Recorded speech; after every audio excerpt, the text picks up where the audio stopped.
Hello, আসসালামু আলাইকুম guys. আপনারা দেখতে পাচ্ছেন আমরা এই আলু ক্ষেত চাষ করব এখন।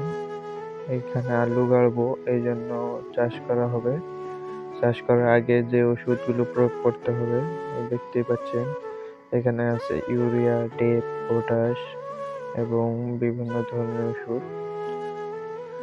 এগুলো ওষুধ প্রয়োগ করলে যেগুলোতে শিকড়-টিকড় আলুর ভালো নেবে, এজন্য এগুলো ওষুধ। আপনাদেরকে ওষুধটা দেখাচ্ছি। এটা ওষুধের নাম হলো শিকড়।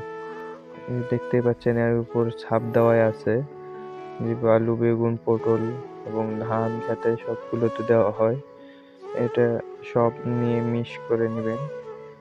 এভাবে মিশ করবেন।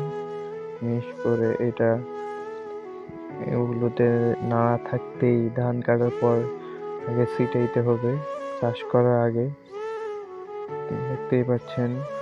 দেখতেই পাচ্ছেন এইভাবে ওষুধগুলো মাইকে নিয়ে ছিটে দিবেন। এই যে আমরা এখন ধান খেতে ওষুধগুলো ছিটাচ্ছি। এটা এখন আলু ক্ষেত বানাবো।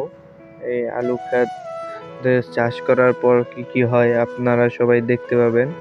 এটা আমার ফেসবুক থেকে দেখলে ফলো দিয়ে রাখবেন, আর যদি ইউটিউব থেকে দেখেন তাহলে সাবস্ক্রাইব করবেন।